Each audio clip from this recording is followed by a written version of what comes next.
پچھلے دنوں فوت ہونے والے تحریک لبیک پاکستان کے امیر مولانا حافظ خادم حسین رضوی رحمۃ اللہ علیہ کے لیے دعائے مغفرت کر دیں۔ انا للہ و انا الیہ راجعون۔ انا للہ و انا الیہ راجعون۔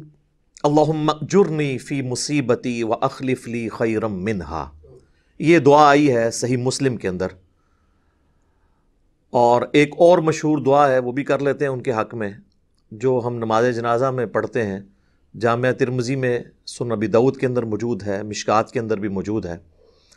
اللہم اغفر لی حینا و میتنا و شاہدنا و غائبنا و صغیرنا و کبیرنا و ذکرنا و انثانا، اللہم من احییتہ منا فاحیہ علی الاسلام ومن توفیتہ منا فتوفہ علی الایمان، آمین ثم آمین۔ اللہ تعالیٰ خادم حسین رضوی صاحب کی مغفرت فرمائے، انہیں ان کے نیک کاموں کا اجر عطا فرمائے اور ان کی غلطیوں سے درگزر فرمائے، آمین ثم آمین۔ میرے بھائیوں، اپنی تمام تر انسانی کمزوریوں کے باوجود خادم حسین رضوی صاحب کے بارے میں ایٹ لیسٹ اس بات پہ کنسنسس موجود ہے کہ انہیں اللہ کے محبوب سید الاولین والآخرین، شفیع المذنبین، رحمت للعالمین، سیدنا و مولانا امام اعظم محمد رسول اللہ صلی اللہ علیہ وآلہ وسلم کے ساتھ انتہا درجے کی عقیدت اور محبت تھی۔ خصوص بالخصوص جو ختم نبوت کا ایشو ہے، اس میں ان کی سینسٹیوٹی الحمدللہ باقی تمام علماء سے بڑھ کر تھی، اور یہ ان کا خاصہ تھا الحمدللہ۔ باقی ان کے ساتھ علمی اختلاف سب سے زیادہ اگر کسی نے کیا ہے تو وہ میں ہی ہوں ان کی اپنی زندگی کے اندر۔ علمی اختلاف اپنی جگہ، لیکن جب کوئی شخص دنیا سے چلا جاتا ہے تو پھر ہم اس کے لیے دعائے خیر ہی کریں گے کہ اللہ تعالیٰ اس کے لیے اگلی زندگی آسان فرمائے۔ لیکن اب بھی جہاں کہیں بھی کوئی علمی اختلاف آئے گا تو انشاءاللہ ہم اسے ضرور ہائی لائٹ کریں گے، اس کی بنیاد کے اوپر کسی کی تکفیر نہیں کریں گے، کسی پہ فتویٰ نہیں لگائیں گے، لیکن علمی اختلاف جو ہے یہ تو ہمارا حق ہے، اور چونکہ ٹاپ پرائورٹی اللہ اور اس کے محبوب صلی اللہ علیہ وآلہ وسلم کی مبارک تعلیمات ہیں، ان کو ہم نے پہلے نمبر پہ دیکھنا ہے۔ تو نبی صلی اللہ علیہ وآلہ وسلم کے ساتھ جو ان کی محبت تھی وہ ایک یونیک محبت، اس میں کوئی شک نہیں ہے۔ اس میں ظاہر ہے ان سے اختلاف کیا جا سکتا ہے کہ یہ ایک معاملات کے اندر ایکسٹریم رویے یا عقیدے کے اندر بعض جگہ انتہائی غلو پایا جاتا تھا، وہ ہم اختلاف کرتے ہیں، لیکن اس میں کوئی شک نہیں ہے کہ ان کی ساری محبت اخلاص پر مبنی تھی، اور پوری زندگی انہوں نے اس کے لیے صرف کی، اس میں کوئی شک نہیں ہے۔ اور بریلوی مکتب فکر اس کو ایک دفعہ انہوں نے زندہ کر دیا اپنی جوش دار تقاریر کے ذریعے، لوگوں کا خون گرمانے والی گفتگو کے ذریعے، اور خصوص بالخصوص جو لوگ پنجابی زبان جانتے ہیں ان کو زیادہ ٹیسٹ آتا تھا ان کی گفتگو کا جو وہ پنجابی میں کرتے تھے۔ وہ ٹپیکل پنجاب کی جو ایک لینگویج میں اثر ہے اور چند الفاظ کے اندر، تو وہ ان کی ایک خاصیت تھی جس کی وجہ سے لوگ ان سے محبت کرتے تھے، اور اس کی پریکٹیکل اپلیکیشن آپ نے ان کے جنازے کی شکل میں دیکھ لی ہے۔ ان کا جنازہ جو ہے وہ یعنی پاکستان کی ہسٹری میں چند بڑے جنازوں میں سے ایک جنازہ ہوا ہے۔ ہفتے کے دن 11 بجے 21 نومبر 2020 کو، ڈیتھ ان کی 19 نومبر کو ہوئی تھی 2020۔ لاہور کی ہسٹری میں آج تک جتنے جنازے ہوئے ہیں ان میں یہ تیسرا بڑا جنازہ ہے، یعنی میرے علم کی حد تک۔ پہلا جنازہ 1979 کے اندر مولانا مودودی رحمہ اللہ تعالیٰ کا جنازہ تھا۔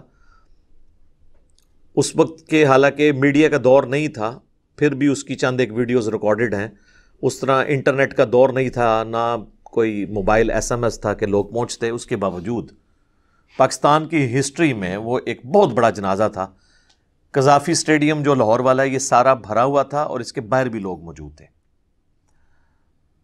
1979 کے اندر۔ اس کے بعد دوسرا بڑا جنازہ جو ہے وہ 2010 کے اندر ڈاکٹر اسرار صاحب کی جب ڈیتھ ہوئی، اس جنازے میں تو میں خود بھی شامل تھا. وہ بھی بہت بڑا جنازہ تھا، اس میں کوئی شک نہیں ہے. اور ڈاکٹر اسرار صاحب رحمہ اللہ تعالیٰ سے محبت رکھنے والے لوگ بھی پوری دنیا سے شامل ہوئے تھے. اور یہ تیسرا جنازہ خادم رضوی صاحب کا ہے، اور یہ جنازہ میرے خیال میں تو ان دونوں جنازوں سے بڑا تھا. لیکن یہاں پہ میں ایک چیز عرض کر دوں، امام احمد بن حنبل رحمہ اللہ تعالیٰ کے حوالے سے ایک قول ملتا ہے کہ انہوں نے معتزلہ کے مقابلے پر کہا تھا کہ ہمارے جنازے جو ہیں وہ فیصلہ کریں گے، یعنی جس کا جنازہ بڑا ہوگا یہ اس بات کی دلیل ہوگا کہ وہ حق پر ہے. یہ کسی خاص فریم آف ریفرنس میں تو بات کرنا شاید ان کے نزدیک درست ہوگی، اس کی کوئی علمی گراؤنڈ نہیں ہے. یعنی یہ کوئی نبی صلی اللہ علیہ وآلہ وسلم کا فرمان نہیں ہے، امام احمد بن حنبل کی ذاتی رائے ہے. اگر وہ زندہ ہوتے تو ہم ان سے پوچھتے اور ڈسکس کرتے تو وہ بھی مانتے کہ میں نے اپنے حالات و واقعات میں ایک بات کی تھی کہ جتنے ظلم جو ہے وہ عباسی خلفاء کی طرف سے ان پر کیے گئے تو عوام پھر بھی ان کے ساتھ تھی، اگرچہ وہ ان کی سپورٹ میں کھڑی نہیں ہوئی، جنازہ ہی عوام پڑھتی ہے. اس وقت تو ساتھ کوئی نہیں تھا جب ان کو کوڑے پڑ رہے تھے. لیکن یہ کوئی بنیاد نہیں ہے، ورنہ اس امت میں سب سے بڑی شخصیات میں سے ایک شخصیت جن کے اوپر سنی شیعہ کا اتفاق ہے، صوفیاء ہوں سلفی ہوں سب کے سب ان کو مانتے ہیں، وہ سیدنا ابو ذر غفاری رضی اللہ تعالیٰ عنہ علیہ السلام، جن پہ میرا ایک بڑا رکت انگیز کلپ ریکارڈڈ ہے. وہ خاص کیفیت میں اس وقت جو میری زبان سے اللہ نے باتیں نکلوائیں وہ آپ یوٹیوب پہ جا کے دیکھ لیں، لاکھوں لوگوں نے دیکھا ہے. ان کی تو موت جو ہے وہ مدینہ شریف کے پاس ایک گاؤں میں ہوئی ہے، اور اس وقت ان کی صرف بیوی ان کے ساتھ تھی، اور وہاں سے ایک قافلہ گزر رہا تھا تو انہوں نے ان کا جنازہ پڑھا. اب وہ ایک علیحدہ سے ٹاپک ہے، وہ آج ڈسکس نہیں کروں گا. تو ان کے جنازے میں تو میرے بھائی ایک صف بھی پوری نہیں ہوئی ہے جو آپ کی نارمل صف ہے، 2-3 بندوں نے جنازہ پڑھا. تو ان کا تو جنازہ کوئی بڑا نہیں تھا، نہ ان کا کوئی بہت بڑا مزار بنا، بلکہ قرآن میں 25 انبیاء کا ذکر موجود ہے. صرف ہمارے محبوب صلی اللہ علیہ وآلہ وسلم کا جو مزار اقدس ہے یا قبر مبارک ہے وہ کنفرم ہے، باقی تو سب اندازے ہیں. وہ 25 کی آپ مزارات ہی نہیں بتا سکتے. ابھی تو میں ان انبیاء کی بات ہی نہیں کر رہا کہ جو مسند امام احمد میں موجود ہے کہ 1,24,000 انبیاء دنیا میں مبعوث ہوئے، جن میں سے 315 رسول تھے. تو 315 رسولوں کا بھی نہیں مزار، اور 1,24,000 انبیاء کا تو ہے ہی نہیں. تو مزارات بنانا یا اس پہ رش ہونا یہ کوئی کسی کے حق پہ ہونے کی دلیل نہیں ہے، نہ بڑے جنازے کسی کے حق ہونے کی دلیل ہے. ہو بھی سکتے ہیں اگر وہ علمی طور پہ حق پہ ہو، کیونکہ اب خادم رضوی صاحب کے جو ماننے والے لوگ ہیں، کیا مودودی صاحب کا اتنا بڑا جنازہ، اور اس کے بعد ڈاکٹر اسرار صاحب کا جنازہ، اور اس کے بعد جنید جمشید صاحب کا جنازہ، اتنے بڑے بڑے جنازوں کو دیکھ کے وہ ان کو حق پہ ماننے کے لیے تیار ہوں گے؟ نہیں. تو جو دلیل آپ کسی اور کے حق میں ماننے کے لیے تیار نہیں ہے نا، تو میرے بھائی وہ دلیل پھر اپنے حق میں بھی پیش نہ کریں معذرت کے ساتھ، کیونکہ یہ کوئی علمی دلیل نہیں ہوگی آپ کی، جذباتی باتیں. تو علمی ڈاکٹرن کو فالو کریں، جذباتی ڈاکٹرن کو فالو نہ کریں. بہرحال مجھے ذاتی طور پہ خادم رضوی صاحب کی وفات کی نا یعنی بڑا صدمہ پہنچا. اور مجھے ایک بھائی نے کراچی سے فون کیا، میں باہر تھا اس وقت، تو اس وقت میں تو خبریں وغیرہ نہیں دیکھ رہا تھا. تو انہوں نے یعنی بتایا کہ اس طرح کی ڈیتھ ہو گئی ہے. تو بے ساختہ میری زبان سے انا للہ و انا الیہ راجعون نکلا. تو ہم نے تو وہ کام نہیں کیا کہ وہ جب دوسرے فرقے کا کوئی بندہ مرتا ہے تو کہتے ہیں جی مر گیا مردود، جہنم واصل ہو گیا، اپنے انجام کو پہنچ گیا. اللہ کا شکر ہے کہ اپنا ذہن تو اس چیز سے آزاد ہے.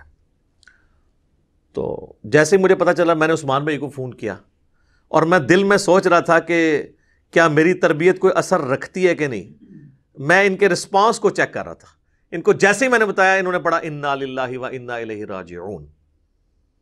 تو اس کا مطلب ہے کہ ہم نے جو لوگوں کی تربیت کی ہے واقعی وہ اثر ان پہ نظر آتا ہے. اللہ کا شکر ہے اتنی ہم نے یعنی تعصب سے لوگوں کو آزاد کیا ہے. یہ ٹیسٹ پوائنٹ تھا، یہ ایک بہت بڑا موقع تھا. یعنی خادم رضوی صاحب کا انڈائریکٹلی تو میں اور عثمان بھائی تو افیکٹ ہی ہیں، کیونکہ 2017 کے اندر جب میرے اوپر مرڈر اٹیمپٹ ہوئی تھی تو وہ انہی کی جماعت سے تعلق رکھنے والا بندہ تھا جس نے میرے اوپر مرڈر اٹیمپٹ کی تھی، اور عثمان بھائی اور میں دونوں افیکٹ ہی، ہم دو ہی یہاں پہ موجود تھے اس وقت. تو بہرحال اللہ تعالیٰ نے حفاظت کی. اور یہ میں پہلی دفعہ آن ایئر اس کو یعنی ڈسکس کر رہا ہوں، اس لیے نہیں کہ وہ فوت ہو چکے ہیں، ان کی زندگی میں مجھے کوئی ڈر تھا ان سے، اس لیے کہ میں نے پہلی بات کی کہ وہ اپنے آپ کو منسوب کرتا تھا، اور بعد میں ہم نے اسے معاف بھی کر دیا، کوئی پیسے سے نہیں لیے، بالکل معاف کر دیا. یعنی وہ ان کے ساتھ اپنے آپ کو منسوب کر رہا تھا، اس کا قطعاً مقصد نہیں کہ انہوں نے لانچ بھی کیا اسے. اس کے باوجود مجھے یعنی ذاتی طور پہ ان کی ڈیتھ کا غم ہے، اس حوالے سے کہ پاکستان کے ماحول کے اندر جہاں پر چند نام نہاد لبرل قسم کے لوگ، سیکولر قسم کے لوگ، یا ایک ماڈرن ایج اسکالرز اپنے آپ کو ڈکلیئر کرنے والے لوگ، انہوں نے جس طرح ماحول ریلیجن کے پوائنٹ آف ویو سے خراب کیا ہوا تھا، اس میں خادم رضوی صاحب ایک ڈیٹرنس تھے ان لوگوں کے اوپر جو اس ملک کو جو ہے وہ اسلام سے دور لے جانے کی کوششیں کرتے تھے، اور ایک بڑا آزاد خیال قسم کا اسلام پیش کرنے کی کوشش کرتے تھے. اس میں خادم رضوی صاحب سے بھی کچھ جگہ پہ غلو ہوا ہے، اور میں نے ہی جرت کی ہے اس میں اختلاف کرنے کی. چاہے وہ پشاور کورٹ کے اندر وہ انسیڈنٹ ہوا تھا جو گستاخ رسول والا، اس پہ میں نے کاؤنٹر نیریٹو دیا تھا کہ ایکسٹرا جوڈیشل ایکٹیویٹی اسلام میں، چاہے توہین مذہب کے نام پہ ہو، توہین عدالت کے نام کے اوپر ہو، یا غداری وطن کے سرٹیفکیٹ کے نام کے اوپر ہو، کوئی مذہبی جماعت کرے، کوئی سیاسی جماعت کرے، کوئی ریاستی ادارہ کرے، ایکسٹرا جوڈیشل ایکٹیویٹی اسلام میں حرام ہے. ٹھیک ہے، تو میں نے اس پہ ڈسکس کیا تھا. اور حال ہی میں ہمارے جو عمران بھائی کی شہادت ہوئی ہے خوشاب کے اندر، جو بینک مینیجر تھے، اس میں نے ہی یعنی فرنٹ سے لیڈ کر کے اس معاملے کو یعنی جذباتی طور پہ نہیں، علمی طور پہ ڈسکس کیا ہے. باقی تو علماء کے تو بیانات بھی آئے ہیں، تو وہ مطلب وہ روٹ کاز انالیسز نہیں کر رہے ہیں، وہ بھی سوشل میڈیا کے اوپر اگر ہنگامہ کھڑا نہ ہوتا تو انہوں نے پھر اس جاہل گن مین کے ساتھ کھڑا ہو جانا تھا.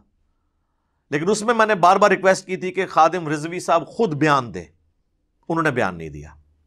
ہو سکتا ہے ان کو موقع نہ ملا ہو، ہم حسن ظن رکھتے ہیں، لیکن ان کا میں نے کہا تھا بیان آنا ضروری ہے، کیونکہ وہ چونکہ ڈرائیونگ سیٹ کے اوپر ہیں، ان کا بیان دینا کسی بھی حکومتی عہدیدار یا کسی بھی ریاستی ادارے کے عہدیدار کی ٹویٹ سے زیادہ بھاری ہے، کیونکہ ان کی تو فین فالوئنگ ہی کوئی نہیں ہے. تو ہم نے ہمیشہ یعنی علمی طریقے سے ان کی وہ جو ایک غلوف کسی معاملے میں آتا تھا، میں اختلاف کرتا تھا، لیکن اس کے باوجود مجھے ان کے اخلاص میں کوئی شک نہیں ہے.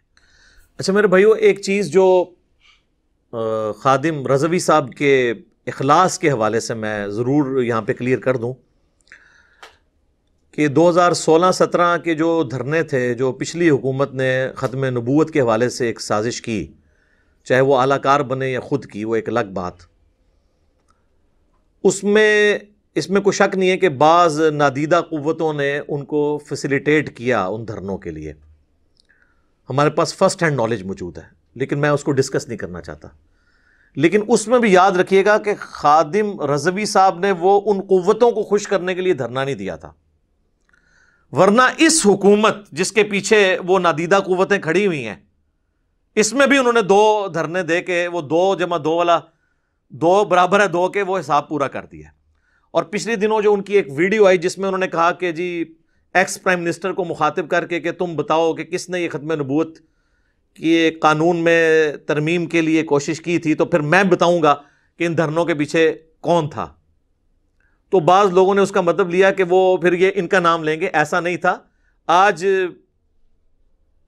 1-2 دن پہلے، بلکہ ان کے جنازے سے پہلے ہی ان کے شاگرد کی ویڈیو بھی آ گئی تھی کہ جی وہ اپنے شاگردوں نے بتایا تھا، وہ اس کو روحانی طور پہ بیان کر رہے تھے کہ مجھے نبی علیہ السلام کی طرف سے حکم تھا.